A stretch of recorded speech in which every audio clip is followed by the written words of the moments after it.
সরওয়ার্দী উদ্যানে একটা সম্মেলন দিয়া আগামী বাংলাদেশ ইসলামের বাংলাদেশ। যদি 5 কোটি মানুষের একটা সম্মেলন হয় আগামী বাংলাদেশ ইসলামের বাংলাদেশ, পৃথিবীতে কোথাও সম্মেলন দিয়ে ইসলাম হয়েছে নি?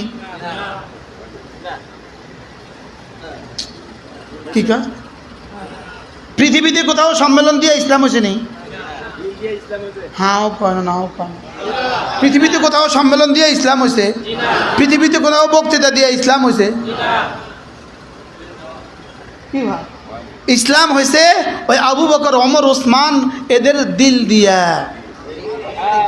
সুবহানাল্লাহ। এদের মতো কিছু মানুষের দিল দিয়া। বলেন কিছু মানুষের কি দিয়া? বলেন। দিল যদি এমন হয়ে যায় তো বাইরের সব হয়ে যাবে, বাইরের সব হয়ে গেলে ইসলাম হয়ে যাবে। কি বলছি বলেন? আল্লাহ বলে হুজুর এই প্রসঙ্গটা না বললে ভালো ছিল না।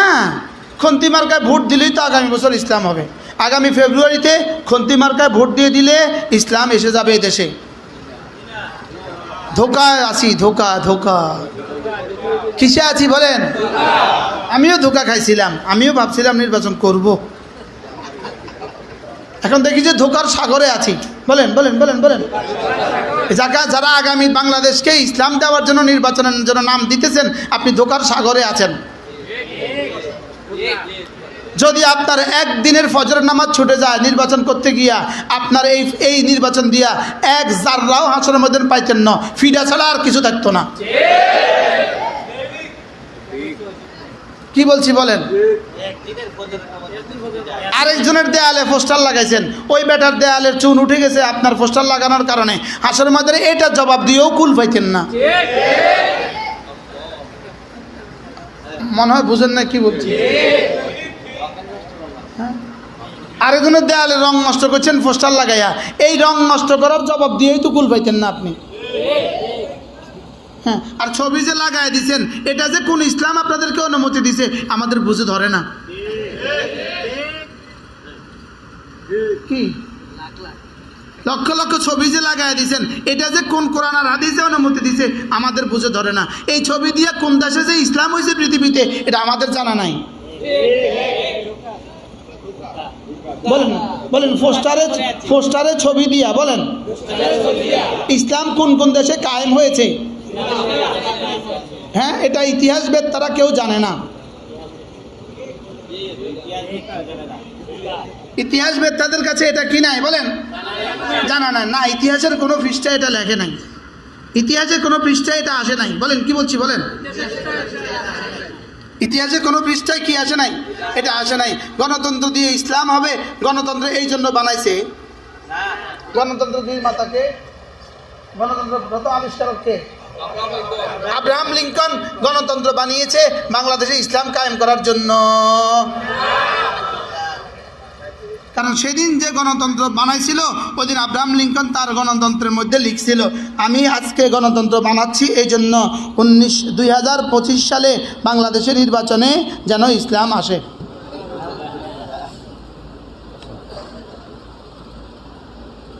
ইন্নাকা লা তাজরি মিনাশ শাওকালি আনাবা, কাটা থেকে জীবনে কখনো আঙ্গুর।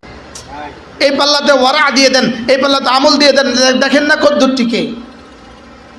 আপনি মাপেন না আপনারটা, বলেন না আপনি মাপেন না আপনারটা। এখন তো মাপার মাপকাঠিও আমাদের কাছে নাই। নিজেকে তো মনে করে আছি পীরে কামেল হয়ে আছি, বলেন না। নিজে তো মনে করে আছি কি আছি, নিজেকে মনে করে আছি আমি পীরে কামেল হয়ে আছি। জামাতে নামাজ পড়ে না, উনি নাকি পীরে কামেল। এরকম পীরে দেশে আসে না নাই? বলেন। তা আমি বুঝি পীরে কামেল হয়েছি। কামেল তো তখন বোঝা যাবে যেদিন জাহান্নাম থেকে নাজাত দিবে, তখন বোঝা যাবে কি কামেল, তো তখন বোঝা যাবে। এখন তো কোর্তা লাগাইছি, কোর্তা। মৌলানা আনিস বলে না, সাবাহাত লেখা আয়া হো মাই হাকিকত করে দে। আমি সাদৃশ্য এখতিয়ার করছি, আল্লাহ হাকিকত বানায় দাও। এবারে এক একজন বলেন তো, এই সব উলামা একরাম যারা আছেন, আমি হাকিকত থেকে কত দূরে? বলেন হুজুর, আমাদের ওয়াজ হাকিকত থেকে কত দূরে? কি ভাই, আমার ওয়াজ হাকিকত থেকে কত দূরে? আমরা কি হাকিকতের উপর উঠছি নাকি দু চারটা শব্দ আওড়াইতেছি আপনাদের সামনে? এজন্য নিজেকে নিজে কোনো আল্লাহর হাতে দেওয়া দরকার না, দরকার না? এই জাতীয় মজলিস প্রয়োজন আছে না নাই বলেন? এই জাতীয় মজলিস দরকার আছে না নাই বলেন? ইনশাআল্লাহ আগামী 8, 9, 10, 11 এই মাদ্রাসার সব উস্তাদ যাবে। আমার যতগুলো মাদ্রাসা আছে, আমার লক্ষ্মীপুর, কুমিল্লা, ভোলা, সিলেট, আলহামদুলিল্লাহ আমাদের দোস্ত আহবাব যারা আছে সকলে ওলামা ইকরাম যাবে ইনশাআল্লাহ। বলেন ইনশাআল্লাহ। আল্লাহ তাআলা যেন এখন থেকে যেন আর আওয়াজের ওয়াজ এটা যেন আল্লাহ আমার দ্বারা নাই করায়। আমার যেন আল্লাহ তাআলা আমার ওয়াজকে যেন আল্লাহ তাআলা হাকিকত বানায়। আমার ওয়াজকে আল্লাহ তাআলা যেন কি বানায় বলেন? হাকিকত বানায়। যারা হাকিকতওয়ালা আছে তাদের সাথে আল্লাহ তাআলা যেন আমাদের সবাইকে জুড়ে দেয়। কি ছিল হাকিমুল উম্মতের মজলিস? হাকিমুল উম্মতের মজলিস কিন্তু এত মানুষ ছিল না, ছিল এত মানুষ ছিল না, লেকিন যিনি ছিলেন তিনি হয়ে গেছেন হাফিজজি, তিনি হয়ে গেছেন পীরজি হুজুর, তিনি হয়ে গেছেন সদর শাহ হুজুর। সুবহানাল্লাহ বলেন না? মাদানির খানকায় এত মানুষ ছিল না, লেকিন যিনি ছিলেন ইনি হয়ে গেছেন আল্লামা আহমদ শফি। বাস্তব না বাস্তব? এত মানুষ আমার লাগবে না, শুধু দস্তরখান ভরার লাগে এত মানুষ আমার লাগবে না। আমার শুধু মাথা দরকার নাই, আমার দিল দরকার। কি বলছি? মাথা দরকার না দিল দরকার? আচ্ছা বাংলাদেশের ফলটনে 10 লাখ মানুষের সম্মেলন। আচ্ছা আপনি আমারে বলেন, এই 10 লাখ মানুষ সম্মেলন যদি প্রত্যেকেই এক একটা কবি হয়, কবি নজরুল, আচ্ছা, অথবা প্রত্যেকেই এক একটা বক্তা হয়, একটা বক্তার উদাহরণ দেন।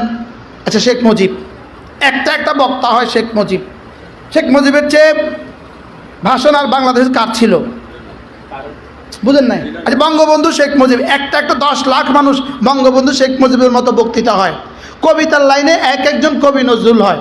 বুঝেন নাই কথা মনে হয়? হ্যাঁ, কারির লাইনে একজন কারি আব্দুল বাসেত হয়। আপনি বলেন তো এতে আমেরিকা আর ইসরায়েলের কি অসুবিধা আছে?